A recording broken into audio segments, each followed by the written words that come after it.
इसके महत्व को देखा था। आज हम व्याकरण शिक्षण के सोपान को देखेंगे, अर्थात व्याकरण शिक्षण से पहले या व्याकरण शिक्षण के क्या क्या सोपान है, स्टेप है, किस तरह से हम व्यवस्थित तरीके से व्याकरण शिक्षण को किसी कक्ष में शिक्षण अधिगम प्रक्रिया में प्रारंभ कर सकते हैं, इसके बारे में आज हम चर्चा करेंगे। आइए आज हम देखते हैं व्याकरण शिक्षण के सोपान। पहला है परिचयात्मक विवरण। जब हम व्याकरण शिक्षा किसी कक्ष में प्रारंभ करेंगे तो सर्वप्रथम हम लोग परिचयात्मक विवरण देंगे, अर्थात जिस विषय बिंदु को हमें पढ़ाना है उससे संबंधित सामान्य परिचय को देंगे। जैसे कि यदि मैं कक्षा में संज्ञा को पढ़ा रही हूँ तो संज्ञा के से संबंधित सामान्य विवरण कक्ष में दूंगी, जैसे कि किसी फल या सब्जियों के नाम या सामान के नाम या किसी व्यक्ति के नाम, ताकि बच्चा व्यक्तिवाचक संज्ञा बता सके, या नदी, तालाब, पहाड़, इन सब के नामों से उसे परिचित कराऊंगी ताकि वह जातिवाचक संज्ञा के बारे में बता सके। दूसरा है उद्देश्य एवं वांछित व्यवहारिक परिवर्तन। उद्देश्य एवं वांछित व्यवहारिक परिवर्तन अर्थात जो विषय बिंदु कक्ष में पढ़ा रहे हैं उसको पढ़ाने का क्या उद्देश्य है, हम उसे अपने समक्ष रखेंगे और उसके अनुसार ही शिक्षण अधिगम प्रक्रिया में व्यवहारिक परिवर्तन लाएंगे।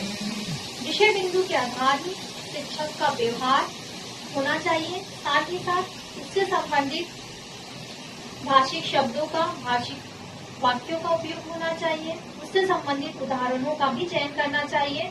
तो यह सभी चीजें विषय बिंदु से संबंधित होनी चाहिए। पूर्व ज्ञान। पूर्व ज्ञान अर्थात हम बच्चा का पहले पूर्व ज्ञान देखेंगे कि जिस विषय बिंदु को हम कक्ष में पढ़ाने जा रहे हैं या जिस विषय बिंदु का आज हम प्रारंभ करने जा रहे हैं, छात्र उस विषय बिंदु से परिचित है या नहीं। जैसे कि अगर हम लिंग के बारे में भी छात्रों को पढ़ा रहे हैं तो छात्र क्या लिंग के बारे में जानते हैं कि नहीं, उससे संबंधित कुछ छोटे वाक्य उनको बनाने देंगे। जैसे कि सीता स्त्रीलिंग है तो इससे संबंधित कुछ वाक्य बोलेंगे कि सीता से संबंधित कोई वाक्य बोलो या राम से संबंधित कोई वाक्य बोलो। और अगर छात्र बोलता है कि राम घर जाती है तो यह एक अशुद्ध वाक्य होता है, तब हम छात्रों को समझाएंगे कि यह एक अशुद्ध वाक्य है और इसमें राम घर जाती है नहीं, जाता है होगा, क्योंकि राम एक पुल्लिंग है।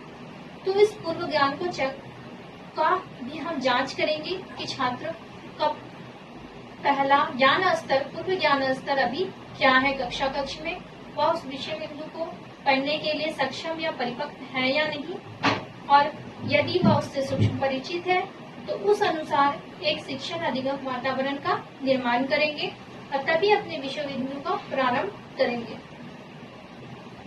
दूसरा चित्रात्मक उपकरण। उत्प्रेरणात्मक उपकरण के अंतर्गत हम उन सभी चीजों को लेंगे जो हमारे शिक्षण अधिगम में सहायक सिद्ध होंगे। जैसे कि हम किसी chart paper, model, Q card या पाठ्य पुस्तक या बाल भाषा के संबंध में बाल साहित्य आदि का प्रयोग भी कर सकते हैं, या किसी प्रकार का मॉडल जो हम कक्ष में लेकर जाएंगे और जब हम पूर्व ज्ञान को जांच लेंगे तब उस मॉडल को छात्रों के समक्ष प्रस्तुत करेंगे ताकि जब छात्र उसे देखें तो उन्हें आकर्षण हो, वह जिज्ञासु हो उस विषय बिंदु को पढ़ने के लिए, और वह मानसिक तौर पर भी पूरी तरह से उस विषय बिंदु को जानने के लिए तैयार हो सके।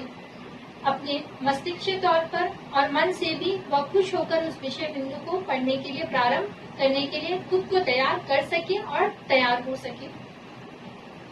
दूसरा कार्य संकेत। जब हम उस साधन को बच्चों से परिचित करा देंगे, बच्चों को उन साधनों से परिचित करा देंगे, तब हम कार्य का संकेत देंगे, अर्थात कि अब हम कक्ष में पढ़ाई प्रारंभ करने जा रहे हैं। आप मस्तिष्क तौर पर या अपनी सामग्री के तौर पर तैयार हो जाएं। अगर आपको किसी विषय बिंदु को लिखना है तो आप अपनी कॉपी, पेंसिल सब निकाल लें। इस कार्य संकेत से छात्र उस विषय बिंदु को पढ़ने के लिए पूरी तरह से तैयार हो जाते हैं और वह शिक्षण अधिगम में जो जो चीजों की जरूरत पड़ती है उसे अपने समक्ष प्रस्तुत कर लेते हैं। दूसरा प्रस्तुतिकरण। अंत में प्रस्तुतिकरण। जब इन सभी चीजें विषय बिंदु को हम कक्षा कक्ष में व्यवहारिक तौर पर उपयोग कर लेंगे, तब हम प्रस्तुतिकरण करेंगे, अर्थात उस विषय बिंदु को पढ़ाने के लिए कक्षा में तैयार हो जाएंगे और उस विषय बिंदु को पढ़ाना प्रारंभ कर देंगे। यह प्रक्रिया व्यवस्थित और क्रमबद्ध तरीके से होगी। आशा करती हूँ कि व्याकरण शिक्षण के जो सोपान है आप सभी को अच्छे से समझ में आया होगा। इससे संबंधित नोट्स मैं PDF के माध्यम से आपको दे दूंगी। तब तक के लिए धन्यवाद।